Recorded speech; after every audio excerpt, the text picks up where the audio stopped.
I wonder, when you made the statement about replacing Kevin and having Chris in this film, what message do you think that sent to Hollywood and the world? Well, I mean, first of all, it was survival.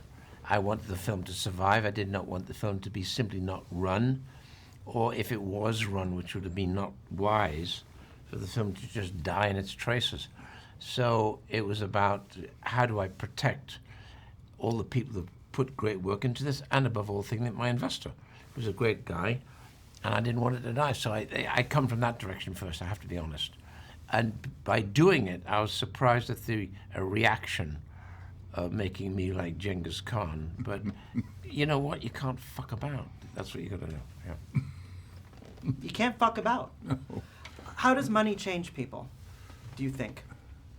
Well, you mean if it changes people, that means that they didn't have it, and they suddenly got it, and they don't know what to do with it, because they haven't been educated.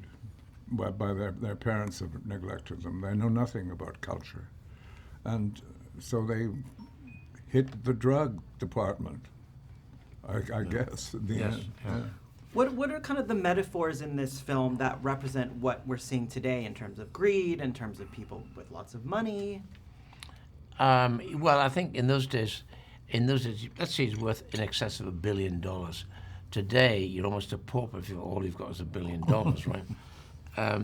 So it's not a lot of money today. It is a lot of money. It's a ridiculous amount of money. But by today's standards and the globalization of wealth is insane. And what was your question? The metaphors in this film to today. Yeah, you can abuse wealth with power. I mean, I'm comfortable enough to classify myself as being well off, okay? And I'm still prudent. I'm still frugal. Frugal is a great word. Yes. If you don't need it, don't buy it, okay? And I'm frugal, and I'm very on it with my kids, who are now 51, 47, and 40. I still talk to them every goddamn day. They say, "What do you want?" I said, "Just say hi." You go, "Okay, fine."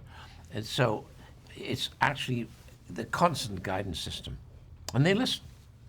What about, how are you with money? How is Chris Plummer with money? Well, I always thought that I absolutely deserved it, you see, Right. from the very get-go. Or shitballs, as you say so cleverly.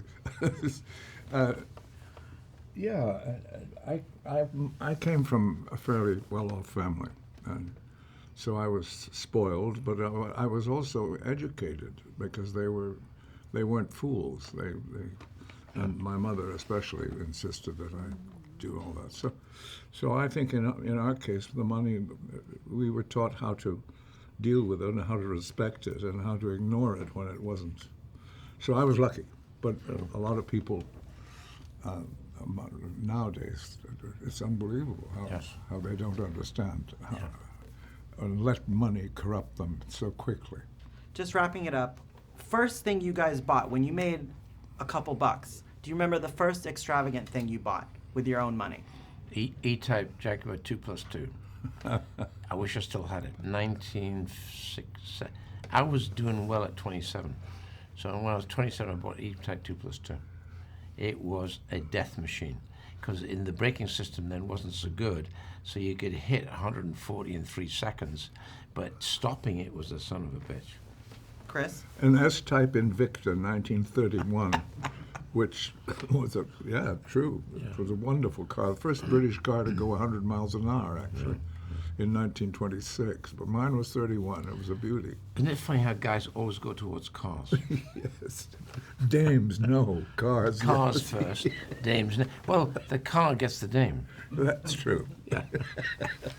Maybe in your case. Yeah.